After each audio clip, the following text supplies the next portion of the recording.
Europe میں کچھ خاص جگہیں ہیں جہاں پر جامعۃ المصطفیٰ کی وہاں پہ نمائندگی موجود ہو، اور بالخصوص پاکستان میں کون سے ایسے شہر ہیں جہاں پاکستان پر میں جو ہے وہ رجوع جامعۃ کر سکتے ہیں؟ المصطفیٰ کی نمائندگی اسلام آباد میں رجوع کر سکتے ہیں، کراچی میں رجوع کر سکتے ہیں جہاں تک میری معلومات میں ہے، وہاں کا مرکزی آفس موجود ہے۔ جی یورپ میں اب دیکھ لیں جامعۃ المصطفیٰ کی شاخ جامعہ مدینۃ العلم ڈنمارک میں موجود ہے، جی وہاں رابطہ کر سکتے ہیں اور داخلے سے باخبر ہو سکتے ہیں کہ داخلے کے شرائط کیا ہیں۔ اور اسی طرح دوسرے ممالک میں انڈیا میں چلے جائیں، دوسرے ایشیا میں چلے جائیں، انڈونیشیا ہے، ملیشیا ہے، یا دوسرے اکثر ممالک ہیں جہاں اکثر ممالک میں جامعۃ المصطفیٰ کی نمائندگیاں موجود ہیں، رابطہ کر کے پتہ چل جائے گا تو انشاءاللہ وہاں معلومات لے کر، اور جامعۃ المصطفیٰ کی ویب سائٹ میں بھی وہاں بھی معلومات حاصل کر سکتے ہیں کہ اس ملک میں جامعۃ المصطفیٰ کی نمائندگی ہے یا نہیں، ویب سائٹ میں بھی موجود ہے۔ جی ضرور انشاءاللہ۔ اور ساتھ میں یہ بھی بتائیے کہ یورپ میں جو جس مدرسے کا آپ نے ذکر کیا مدینۃ العلم کا، وہاں پر جو مدیریت یا جامعۃ المصطفیٰ کی نمائندگی ہے، وہاں کن سے بالمشافہ جو ہے وہاں یا بالواسطہ یا بلا واسطہ رابطہ کر کے ان سے معلومات لی جا سکتی مدیر اعلیٰ جو ہے جی حجت الاسلام والمسلمین مولانا سید مرید حسین نقوی صاحب کی اولا ہیں، جی جو وہ مدرسہ البتہ ان کا اپنا ذاتی ہے، جی جامعہ مدینۃ العلم ان کی اپنی ذاتی کاوش سے وجود میں آیا ہے، جی لیکن بعد میں انہوں نے جامعۃ المصطفیٰ سے الحاق کیا ہے جی تعلیمی اعتبار سے، جی اور جامعۃ المصطفیٰ کا کورس بھی وہاں جو ہے الحاق کے بعد وہ پڑھا رہے ہیں، اور یورپ کے دوسرے ممالک میں بھی ان کی کوشش ہے، جس طرح کہ انہوں نے اٹلی میں اس جامعہ مدینۃ العلم کی شاخ کھول چکے ہیں، وہاں پر بھی کارپی میں مدرسہ جو ہے نا وہ جاری ہے، اور وہ تعلم کا سلسلہ جاری و ساری ہے، اور اس طرح ان کے بہت زیادہ دوسرے ممالک میں بھی کاوشیں جاری ہیں تاکہ مدارس کی بنیاد رکھی جائے، جی بالکل۔ اور اس طرح جو ہے نا ان سے رابطہ کر کے بآسانی جو ہے جامعۃ المصطفیٰ کے ایڈمیشن کے بارے میں ان سے معلومات حاصل کر سکتے ہیں۔ جی جزاک اللہ، ماشاء اللہ بہت اچھا جواب دیا، اور اچھے طریقے سے امید ہے کہ مومنین انشاءاللہ جو ہے وہ محظوظ ہوں گے۔ اور دوسرا ہمارا سوال جو ہے جو سب سے زیادہ مہم بھی کیا گیا کہ اگر کوئی آزاد آ کر کوئی طالب علم یہاں پر پڑھنا چاہتا ہے تو اس کا روال اور طریقہ کار اس کے لیے کیا ضروری کیا چیزیں ہیں کہ جن کی وہ رعایت کر کے یا ان چیزوں کو فالو کر کے وہ یہاں پہ اگر آتا ہے تو وہ استفادے سے اس حوزے سے کیسے استفادہ حاصل کر سکتا ہے؟ اس کا جواب میں اس طرح دینا چاہتا ہوں کہ یعنی کیا اس کو آنا چاہیے یا نہیں آنا چاہیے، یا کس حوالے سے؟ جو طالب علم جی خواہش رکھتا ہے کہ حوزہ علمیہ قم میں یا نجف میں آئے، بہتر ہے اپنا ابتدائی حصہ تعلیم کا پاکستان کے کسی بہترین اور اچھے مدرسے میں حاصل کر کے پھر یہاں عراق میں آئے جی یا عراق میں آئے، اپنی بنیاد مضبوط کریں۔ جی پاکستان کے مدارس میں اپنی جی بنیاد مضبوط کر کے جو شخص یہاں پر آئے جی وہ کامیاب ہوگا، لیکن جو شخص ابتدائی طور پر یہاں پر آئے اس کے لیے بہت زیادہ مشکلات ہیں۔ ایک تو اس نے اپنی ابتدائی تعلیم حاصل نہیں کی، جی یہاں ابتدائی دروس حاصل کرنے کے لیے مشکلات ہیں جی کہ کہاں حاصل کرے، پھر دوسرے نمبر پہ رہائش کا اس پر رہائش میں مشکلات کا باعث ہوگا کہ کہاں رہے، اور تیسری مشکل جو ہے اس کو اپنے اخراجات کے سلسلے میں ہوگی کہ اپنے اخراجات کہاں سے حاصل کرے۔ جب تک انسان کے پاس اچھی رہائش نہ ہو اور جب انسان کے پاس اخراجات نہ ہو تو انسان کیسے پڑھ سکتا ہے؟ وہ طالب علم کامیاب نہیں ہوگا، پڑھائی میں اسے سب سے زیادہ مشکلات کا سامنا ہوگا۔ تو میری عرض یہ ہے کہ ابتدائی طور پر طالب علم کوشش نہ کرے ایران آنے کی، بلکہ اپنے ملک میں تعلیم حاصل کرے، اپنی بنیاد کو مضبوط کر کے ایران اور عراق ضرور آئے، اور ادامہ تحصیل کے لیے اپنے اعلیٰ تعلیم کے لیے ایران اور عراق میں آنا ضروری ہے، اور افق بلند کر کے بلند نظری سے یہاں پر آ کر چاہے عراق میں ہو چاہے ایران میں ہو حوزے سے فائدہ اٹھا کر اچھی خدمت کر سکیں۔ اور ساتھ میں یہ بھی طلباء کے لیے متوجہ کر دیجیے کہ آپ کی اس ابتدائی تعلیم سے مراد کیا ہے، یعنی حد اکثر وہ پاکستان میں 5 سال 10 سال 8 سال یا کس ایک نصاب تک وہ پڑھ کر آئے کہ جہاں پر ان کو یہاں پہ مشکل پیش ہے؟ حد اکثر پاکستان میں ادبیات صرف اور نحو مکمل کرے جی اور کچھ حد تک لما اصول الفقہ اور منطق، جی لما منطق کے بعد لما جلد اول، اصول جلد اول، بلکہ اگر لما شرح لما مکمل کر کے اصول جلدین مکمل کر کے آئے تو میری نظر میں بہت زیادہ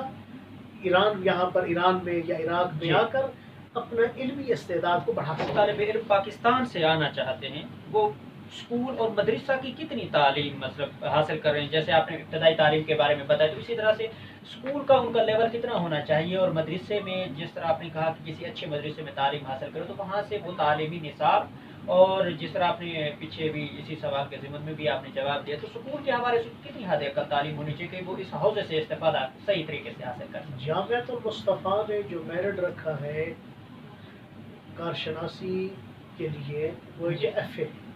ایف اے کی تعلیم ہو، تب جو ہے نا اسے داخلے کا نظام بھی انہوں نے کھولا ہے کہ حوزوی تعلیم حاصل کرنے کے لیے کم از کم میٹرک، کم از کم میٹرک کی تعلیم ہو، تو ظاہر ہے کہ دنیاوی تعلیم ضروری ہے، جی صرف اور صرف حوزوی تعلیم کافی نہیں ہے، ایف اے کا ہونا ضروری ہے اور لازمی ہے کہ یہ پہلی سیڑھی ہے کہ جس میں پختگی جی ہے۔ تو اسی طرح سے اگلا ہمارا سوال ہے، ہماری اپنی مائیں بہنیں بیٹیاں اور خواتین جو طالبات جو کہ مدارس میں دین علوم آل محمد سے مستفید ہو رہی ہیں، اور کافی تعداد میں ہماری خواہران جو ہے وہ حوزہ علمیہ قوم ایران عراق سے جو مستفید ہونا چاہتی ہیں، تو اس حوالے سے خواتین کے داخلہ کا کیا طریقہ کار اور شرائط اور کیا چیز ان کے لیے ضروری ہے، جو ریکوائرمنٹ کہ کس حوالے سے وہ اگر حوزے سے مستفید ہونا چاہیں تو کیا ان کو کرنا چاہیے؟ اس حوالے سے وہی پہلا سوال جو میں نے طالب علموں کے لیے بیان کیا ہے، طالبات حضرات کے لیے بھی وہی ہے کہ جو خواتین یہاں تعلیم حاصل کرنے کے لیے ایران میں آنا چاہتی ہیں، ایران کا مجھے علم نہیں ہے کہ کیا، اس پہ یہی ہے کہ یہاں 2 ادارے ہیں تعلیمی خواتین کے لیے، ایک جامعۃ الزہرا کے نام سے ہے، جامعۃ الزہرا کی بھی ویب سائٹ موجود ہے،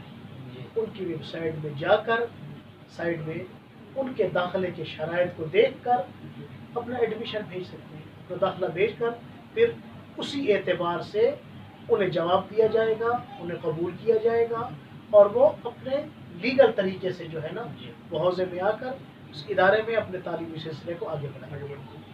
دوسرا جامعۃ المصطفیٰ کا ادارہ ہے، ان کا بھی خواتین کا شعبہ ہے، جامعہ بنت الہدا کے نام سے، بنت الخواتین کا، اس میں بھی اسی طرح داخلے کے لیے جامعۃ الزہرا جامعۃ المصطفیٰ کی سائٹ میں آ کر شعبہ خواتین میں رجوع کر کے اپنے ایڈمیشن کا داخلہ بھیج سکتے ہیں۔ ہاں البتہ جو علماء حضرات، طالب علم حضرات قوم میں موجود ہیں لیگل، اب ان کی اب اہلیات ہیں یا ان کے اپنے کچھ خواتین ہیں، رشتہ دار، قریبی رشتہ دار ہیں، تو وہ بآسانی جو ہے نا اپنے گھر میں رہ کر قوم میں بآسانی جامعۃ المصطفیٰ سے یا جامعۃ الزہرا سے مربوط ہو کر اپنے تعلیمی سلسلے کو آگے بڑھا سکتے ہیں۔ جی بالکل، اور اسی کے ضمن میں ایک جزوی سوال آپ سے قبلہ پوچھنا چاہوں گا کہ ان خواتین کے لیے تعلیمی نصاب کوئی جو جامعۃ الزہرا کی طرف سے یا بنت الہدا کی طرف سے جو کوئی شرائط رکھی گئی ہو کہ کم از کم خواتین کے لیے اتنا اسکول کی تعلیم اور مدرسے کی اتنا تعلیم ہونی چاہیے، اور ساتھ میں باقی جو شرائط ہے وہ مکمل ہوں، جس میں وہ آن لائن یا ویب سائٹ سے یا جو ہے جامعۃ المصطفیٰ کی طرف رجوع کر کے وہ داخلہ لے سکتی ہیں، تو وہ اس حوالے سے آپ تھوڑی سی معلومات یا وضاحت میں آپ نے اچھے نقطے کی طرف اشارہ کیا، آن لائن اچھے نقطے کی طرف اشارہ کیا کہ جن افراد کے لیے یا جن طلبہ حضرات ہوں یا طالبات ہوں خواتین، تو یہاں پر آنا ان کے لیے مشکل ہے، یا مشکل ہے یا بعض مشکلات کے باعث وہ نہیں آ سکتی، تو کافی عرصے سے جامعۃ المصطفیٰ، جامعۃ الزہرا یا دوسرے ادارے جو ہے نا آن لائن طریقے سے بھی اپنے دروس، اپنا کورس جو ہے وہ پڑھا ہے۔ تو یہ طالبات اور طالب علم حضرات جن کے لیے مشکل ہے یہاں ایران میں آنا، اور یا بعض قوانین کے اعتبار سے یہاں نہ آ سکیں یا بعض مشکلات کے باعث، تو ایڈمیشن لے کر آن لائن طریقے سے بھی اپنی تعلیم کو جاری کر سکتے ہیں، تعلیم جاری کر کے امتحانات دیتے رہیں اور اپنا کورس مکمل کر کے کچھ عرصے کے لیے آن لائن تعلیم حاصل کریں، پھر جامعۃ المصطفیٰ ہو سکتا ہے کہ ان کی مشکلات بھی جو ہے نا اپنا ختم ہو جائیں، پھر یہاں پر بھی انہیں داخلے کے لیے ایڈمیشن کے لیے یہاں بلا سکیں۔ اور اسی طرح جس طرح آپ نے اشارہ کیا کہ ان افراد کے لیے کہ اپنا جامعۃ المصطفیٰ کی ویب سائٹ کے ذریعے معلومات حاصل کر کے آن لائن طریقے سے بھی اپنی تعلیم کو جاری کر سکتے ہیں۔ لیکن ان کی شرائط یا ان کی ان کی خاص شرائط کیا ہے کہ وہ سائٹ آن میں لائن موجود بھی ہے۔ اگر سائٹ پہ جو ہے وہ رابطہ کرنا یا حد اگر ویسے بھی اگر اس حوزے کی تعلیم سے استفادہ کرنا چاہتے ہیں تو اسکول یا مدرسے کے حوالے سے کتنی ایک وہ بھی تعلیم اسی ہونی طرح چاہیے اس کے خواتین کے بعد لیے وہ بھی حوزے کی تعلیم سے استفادہ خواتین کے کریں۔ لیے بھی اسی طرح ہے کہ وہ کم از کم میٹرک یا جی ایف اے ہو، تاکہ کارشناسی کے کورس میں جہاں کوئی فرق نہیں ہے کہ چاہے طالب علم ہو یا خواتین طالبات میں سے ہو، تو ان کے شرائط داخلہ میں کوئی فرق نہیں ہے، وہ بھی میٹرک اور ایف اے کے شرائط برابر ہیں۔ جی تو اگلا سوال ہمارا جو مومنین کی طرف سے یا طلباء اور طالبات کی طرف سے کیا گیا کہ پاکستان اور ایران اور عراق کے حوزہ میں کیا کوئی ایسا کوئی خاص فرق ہے، اور ایران اور عراق کا حوزہ میں جو تعلیمی نصاب ہے اس میں کوئی خاص فرق ہے کہ جس کی وجہ سے لوگ ایران آنے کو ترجیح دیتے اور پاکستان مدارس کو ترجیح نہیں دیتے؟ تو کیا آیا ان کو ادھر آ کے تعلیم حاصل کرنی چاہیے یا پاکستان کے مدارس کو ترجیح دینا چاہیے؟ تو اس حوالے سے جیسے بزرگان بھی قبلہ حافظ ریاض حسین نجوی صاحب قبلہ دامت برکات وہ بھی فرماتے ہیں کہ آپ مدارس سے استفادہ حاصل کریں، لیکن لوگ جو ہے وہ حوزے کی طرف زیادہ رجوع کرتے ہیں۔ تو کوئی اس میں کوئی خاص فرق ہے یا ان طلباء تک اور طالبات تک یہ پیغام پہنچانا چاہیں کہ آپ کے توسط سے کہ کوئی خاص فرق ہے یا ایک ہی چیز ہے یا کیا چیزیں ہیں ضروری جو حوزے میں زیادہ ہیں یا وہاں نہیں ہے یا وہاں ہیں تو یہاں نہیں ہے؟ اس کے لیے بنیادی مسئلہ یہ ہے کہ اگر کورس کو دیکھا جائے، جی حوزہ علمیہ نجف کا کورس، حوزہ علمیہ قوم کا نصاب تعلیم جی یا کورس، اور پاکستان میں جو نصاب تعلیم جاری ہے جی کورس ایک ہے۔ صحیح جی تقریباً اگر تاریخ کو دیکھا جائے کم از کم جو ہے 70 سال پہلے، 70-80 سال پہلے سب سے پہلی شخصیت جو پاکستان سے جی حوزہ علمیہ نجف کی طرف گئی وہ استاد العلماء حضرت آیت اللہ سید محمد یار شاہ صاحب کے بلاتے ہیں۔